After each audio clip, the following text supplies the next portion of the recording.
Mayong adlaw katawan sa Dios Archdiocese sa Usamis. Akong timbaya sa mga mag-uuma ug mga mananagat.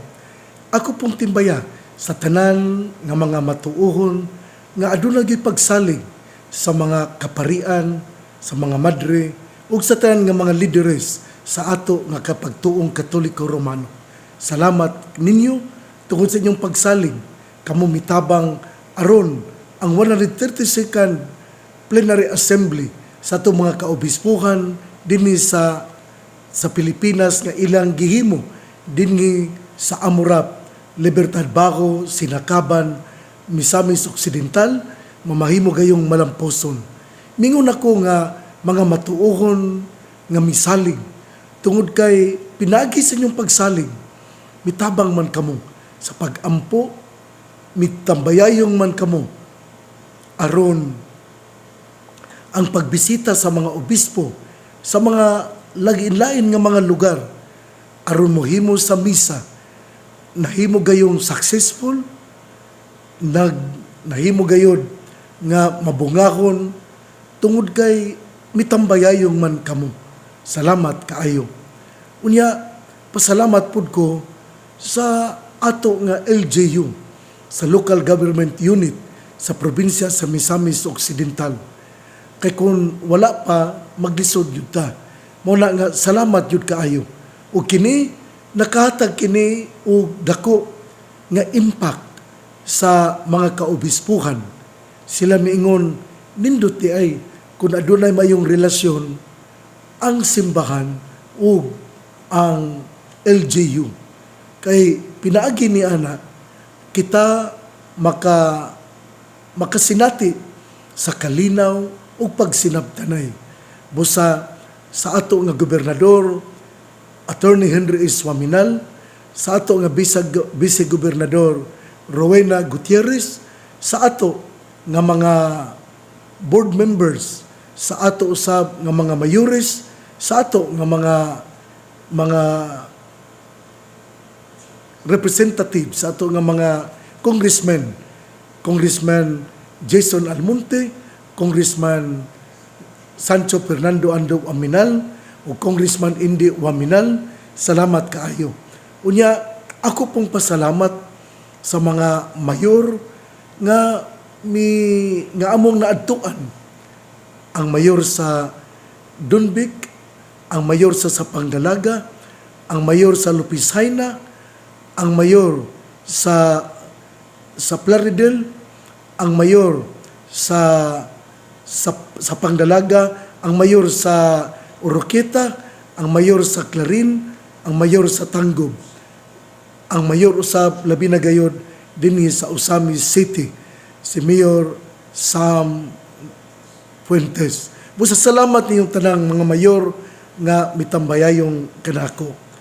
Unya, karon pong adlaw di ay kagahapon ato ding Sabado, daghan gyud kaayo ang mga pangitabo sa ato nga mga simbahan. Mipauli na ang atong mga obispo, pero daghan gyud kaayo ang mga activities nga gihimo sa Archdiocese. Didto sa Lapu, nahitabo ang nitong Sabado, Hulyo 11, adunay Archdiocesan Youth Ministry Meeting. Salamat Father Timmy Ruben. Dito sa Calamba, salamat Father Fernando Diding Aguilar Jr. o Father Saki Montipalcon. Kay inyo mang gidawat ang Daughters of Mary Immaculate Archdiocesan Quarterly Meeting dinha sa Calamba. Salamat usab sa Calaw, ang meeting nga gihimo dito sa Talairon. Salamat usab sa Vocation Committee nga mihimo sa ilang meeting dito sa Concepcion Parish. Busa salamat kaayo ninyo nga mga pari, ni Father Andel Jan Baran sa youth, sa Daughters of Mary Immaculate, salamat.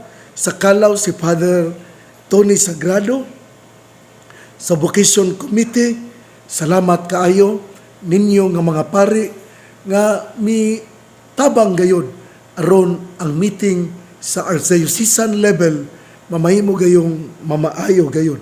busa salamat. Unya, ako po nga pasalamat, espesyal na kong pasalamat sa mga doctors and nurses nga mi puyo gayud dito sa Amurap o dito po tingali sa Aya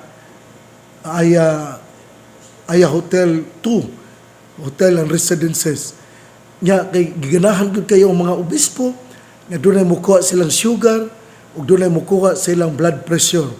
Busa sa mga doctors ug mga nurses ug sa mga mialagad, salamat kaayo.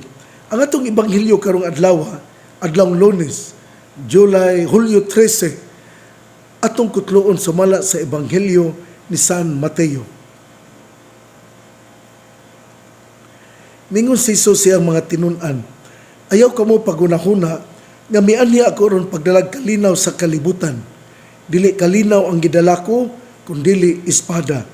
Mianhi ako ron magkabangi ang mga anak nga lalaki o ilang amahan, ang mga anak nga babae o ang ilang inahan, o ang mga umagad nga babae o ang ilang ugangan nga babae, ang labing mangilad nga kaaway sa tao, maura unya ang mga sakop sa iyang kaugalingong panimalay. Ang nagmahal sa iyang amahan o sa iyang inahan labaw kanako, dili angay kanako. O kadtong nagmahal sa iyang anak labaw kanako, dili angay kanako. Ang dili mo pasaan sa iyang krus o musunod kanako, dili angay kanako. O kadtong magamping sa iyang kinabuhi, kawad-an hinuon niini. Apan ang kawad-an sa iyang kinabuhi tungod kanako, makabaton niini.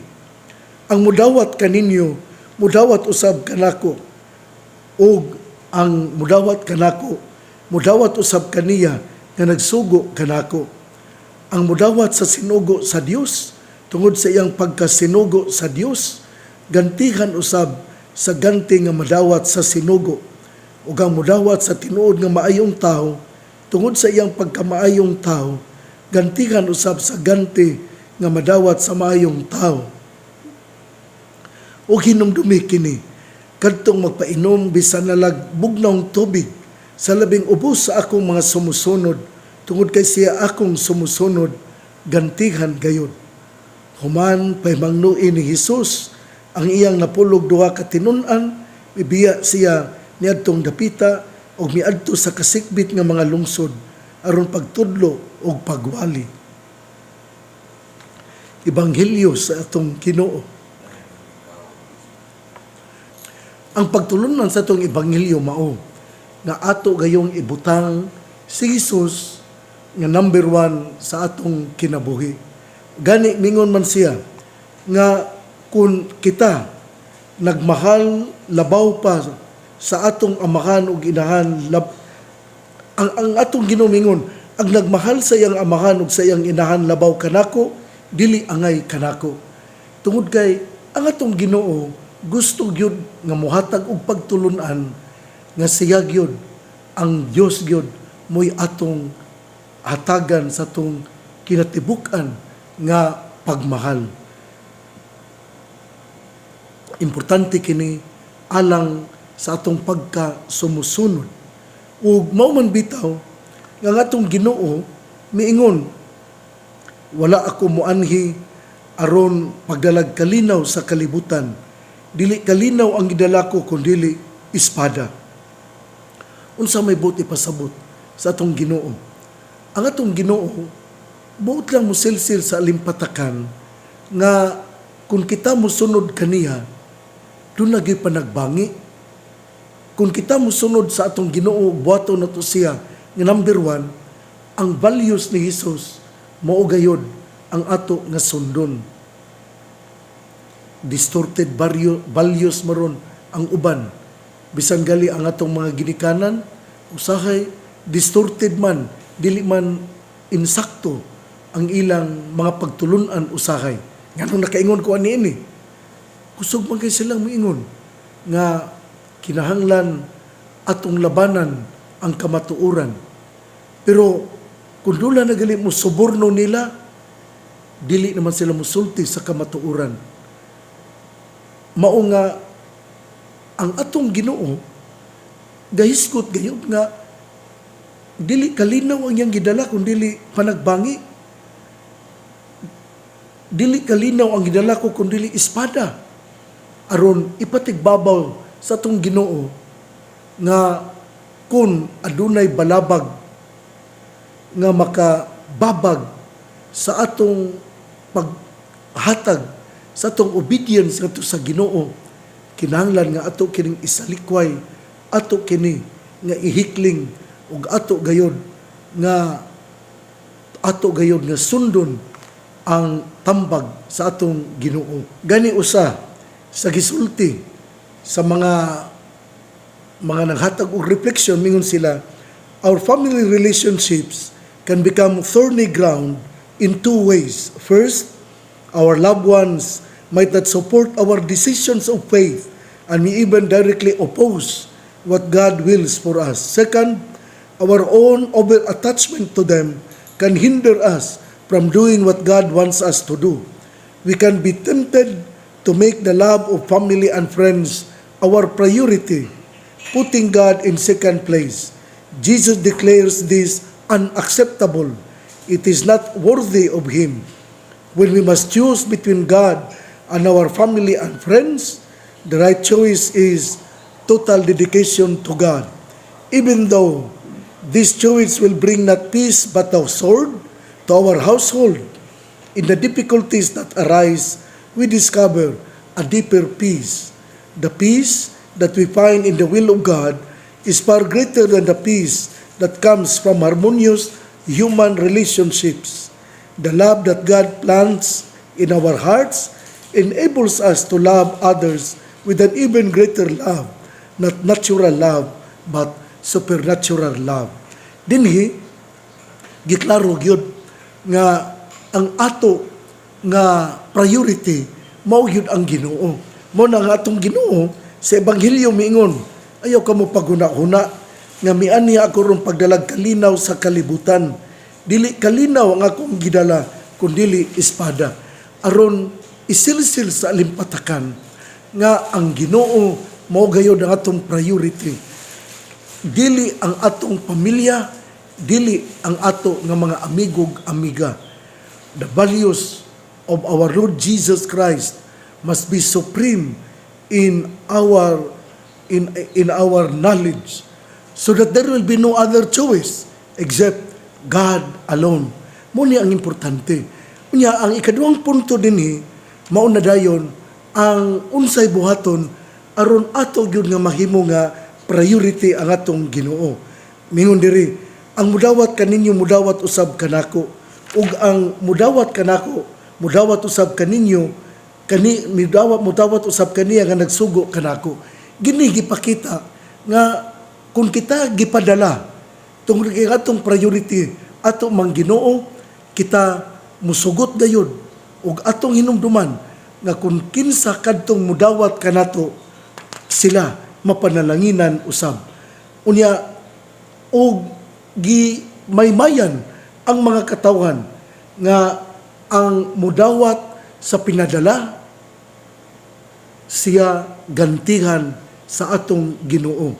Ug labi na gayud nga mingon siya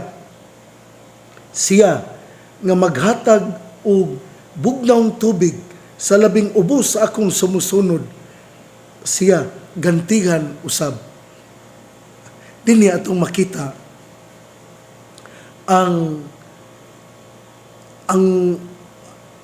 pagpanglantaw sa atong Ginoo, pagdasig ka nato nga kinahanglan ato yung dawaton ang mga pinadala, ang nagsangyaw sa mayong balita, ang mga pari, ang mga madre, ato gayud nga dawaton. Ug kung ato silang dawaton, sama ra daw nga atong gidawat ang Ginoo, o kita makadawat sa panalangin nga atong gikinahanglan nining kalibutana. Ikaw, sa imong kinabuhi, kung naay pari nga moana sa iyong panimalay, ayaw ko na huna nga imo siyang pakanon og lami gyud kaayo. Ayaw pa huna nga imo siyang dalitan sa pinaka-excellent gyud kaayo. Unsay mahimo nimo, idalit. Kung wala kay madalit, okay ra na. Kay dili man maghuna-huna pud ang pari nga siya pakanon gyud og maayo. Ang importante mao nga adunay maayong relasyon, adunay maayong pag-istoryahanay, adunay maayo nga pagsinukliay sa mga panghuna-huna. Ug dinhi atong makita nga duna gayoy gitawag og synodal understanding aron ang ato nga Ginoo malipay nga nagtan-aw kanato. Usbon ko, ang ebanghelyo gapunting gayod bahin sa usa ka sinugo, bahin sa usa ka gipadala. Pero iya pod nga gihatagan og iya pong gihatagan og warning nga ang gipadala wala magdala og kalinaw. Gadala na hinog espada tungod kay ang iya nga mga pulong usahay makabahin man sa banay sa pamilya. Pero ang gipadala importante nga siya mubarog ug iya gayod nga puy-an ang priority sa iyang pangunahuna nga mao ang alang para sa Ginoo. Mao gini ang importante.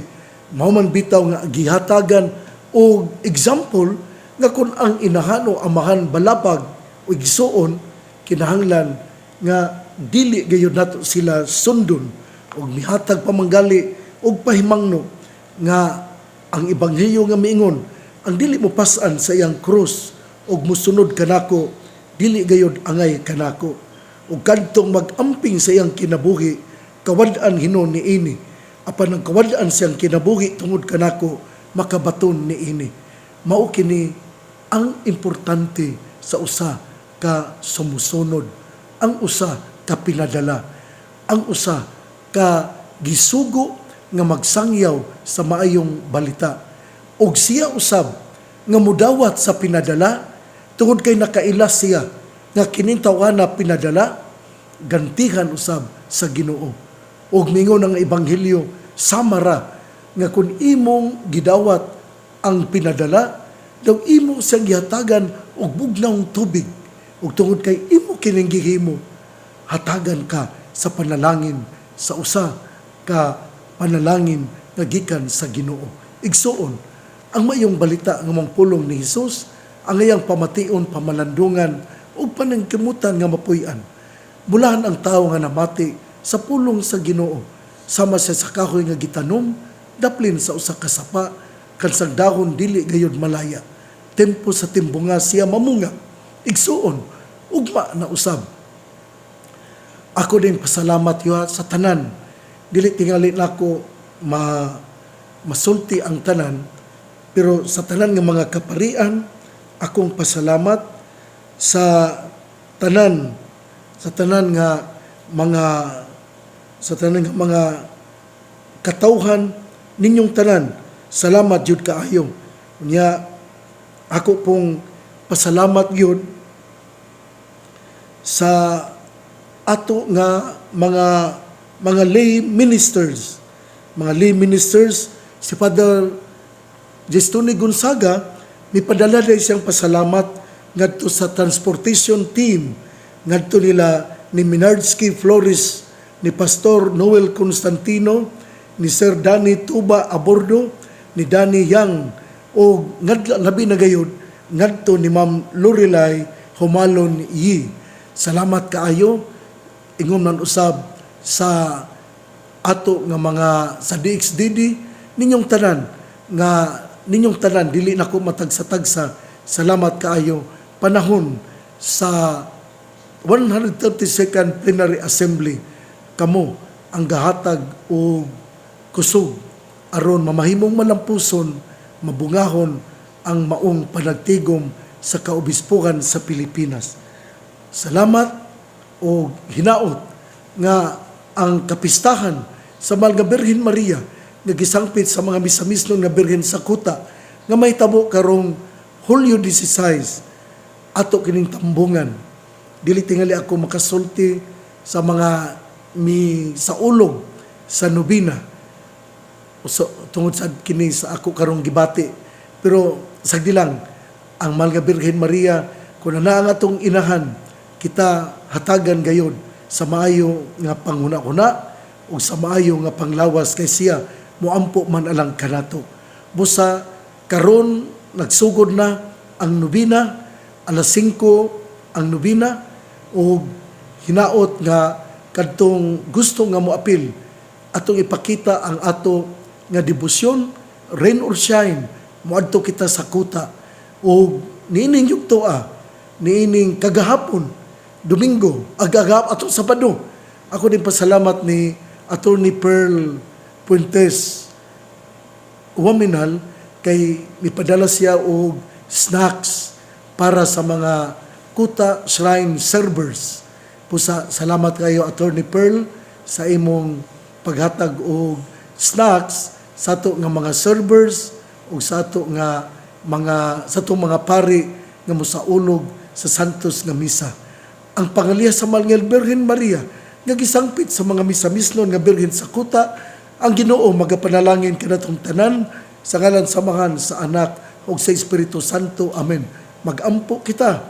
Kay ang pag-ampo mauman ang atong kusog aron makapadayon kita sa atong paglawig padulong sa gingharian sa Dios. Ako diayng greetings, belated birthday greetings ngadto ni Dodong Enzo Martin Diasis Turco nga taga Santa Clara, Lamitan City, nga anak ni Kilor Turco ug ni Giseline Diasis Turco. Nag-birthday si Dodong Enzo Martin ug siya 8 anyos na. Busa ngadto ni Dodong Enzo Martin, happy birthday. God bless. Mabuhay tayong lahat.